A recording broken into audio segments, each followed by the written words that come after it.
আসসালামু আলাইকুম ওয়া রাহমাতুল্লাহ।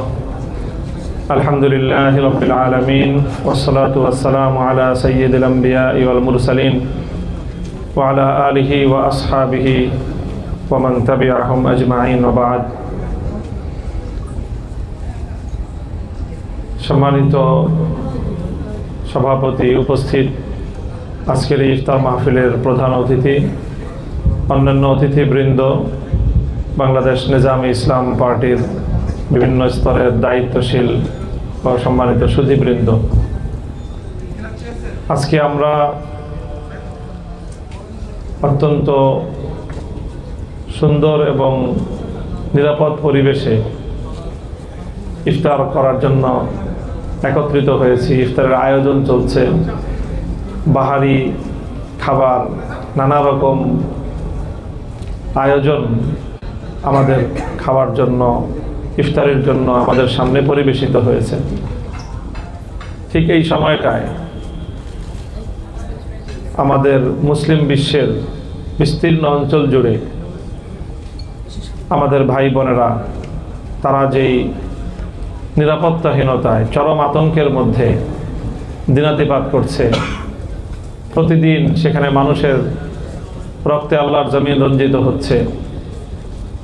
এই ধরনের আজকের একবিংশ শতাব্দীর সভ্যতার ধ্বজাধারী এই পৃথিবীতে একটি প্রাচীন সভ্যতার ধারক একটি রাষ্ট্রের উপর, স্বাধীন সার্বভৌম একটি রাষ্ট্রের উপর বিশ্ব মোড়ল আমেরিকা এবং তার দোসর ইসরায়েলের যে যৌথ হামলা পরিচালিত হলো, এটা সারা পৃথিবীর সচেতন মানুষকে নতুন করে আজকের পৃথিবীকে নিয়ে ভাবনার জন্য দুয়ার খুলে দিয়েছে। আমরা মনে করি ইরানের উপর যে যুদ্ধ চাপিয়ে দেওয়া হয়েছে, এটার জন্য একতরফাভাবেই আমেরিকা এবং ইসরায়েল দায়ী, এবং সেক্ষেত্রে আমেরিকা এবং ইসরায়েলকে সুযোগ করে দিয়ে আরব বিশ্বের অন্যান্য দেশগুলো তারা তাদের যথার্থ ভূমিকা পালন করতে ব্যর্থ হয়েছে সুযোগ করে দেওয়ার কারণে। এবং প্রতিটি দেশে দেশে আমেরিকা তার সামরিক ঘাঁটি গাড়ার মাধ্যমেই মূলত মধ্যপ্রাচ্যে এই অস্থিতিশীলতা সৃষ্টি করার আয়োজন সম্পন্ন করেছে। আমরা আমেরিকার, ইসরায়েলের এই ইরান আগ্রাসনের তীব্র নিন্দা জানাই।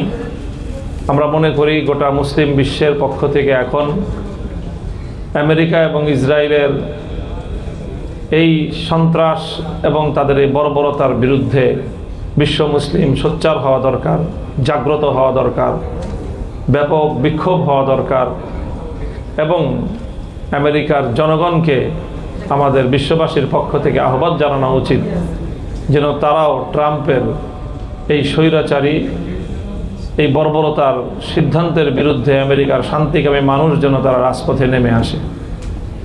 বাংলাদেশ রাষ্ট্রের কাছে আমাদের আহ্বান থাকবে যে শুধু চাটুকারিতা নয় এবং বিশ্ব মোড়ল গোষ্ঠীর কাছ থেকে শুধুমাত্র ভিক্ষার হাত পাতা নয়, বরং তাদেরকে উম্মার পক্ষ থেকে, নিপীড়িত মানুষের পক্ষ থেকে তাদেরকেও আমাদের কঠিন বার্তা দেওয়া উচিত। নিজেদের জাতিকে, রাষ্ট্রকে তাদের কাছে এতটা অসহায় মনে না করা উচিত। যদি সরকার সেই রকম দেশকে নিয়ে, জাতিকে নিয়ে ঐক্যবদ্ধ থাকতে পারে, ঐক্যবদ্ধ হতে পারে, তাহলে আমার বিশ্বাস যে আমরা রাষ্ট্রের আয়তনের দিক থেকে ছোট হলেও আমরা জনসংখ্যার দিক থেকে পৃথিবীতে একটা উল্লেখযোগ্য রাষ্ট্র। সেই জায়গা থেকে আমরা আজকের এই বিশ্ব মোড়ল গোষ্ঠীকেও আমরা কঠিন কোনো বার্তা দিতে পারি। সেটা আমাদের আত্মমর্যাদার পরিচয় হবে ইনশাল্লাহ। আর সেটা করতে হলে দেশের অভ্যন্তরে এটা ঐক্যমত্য প্রতিষ্ঠা করতে হবে, সরকারকে দায়িত্বশীল আচরণ করতে হবে। বর্তমান সরকার নির্বাচিত হওয়ার পর জুলাই সনদ নিয়ে, সংবিধান সংস্কার পরিষদের শপথ নিয়ে যে টালবাহানাটা করছে, এই জাতীয় টালবাহানা এবং এই জাতীয় এটাকে কথ্য ভাষায় বললে পিছলামি করা বাদ দিতে হবে, দায়িত্বশীল আচরণ করতে হবে। জুলাই সনদ যে কোনো করেই হোক বাংলাদেশে বাস্তবায়িত হবে ইনশাল্লাহ। বিএনপি জুলাই সনদ বাস্তবায়ন না করে তাদের পক্ষে ক্ষমতা ধরে রাখা সম্ভব হবে না ইনশাল্লাহ। আমরা সেই জায়গাটা প্রথমে ভালোভাবে বোঝাচ্ছি, নরমে বলছি। যদি সেটা না হয় আমরা প্রতিবাদে নামব, প্রতিবাদেও যদি কাজ না হয় তাহলে ইনশাল্লাহ আমরা সম্মিলিত প্রতিরোধ গড়ে তুলব। এরপরও জুলাই বিপ্লবের আকাঙ্ক্ষা বাংলাদেশে আমরা বাস্তবায়ন করেই ছাড়বো ইনশাল্লাহ। এই জুলাই বিপ্লবের আকাঙ্ক্ষা বাস্তবায়নের মধ্য দিয়েই বাংলাদেশ ঐক্যবদ্ধ থাকবে।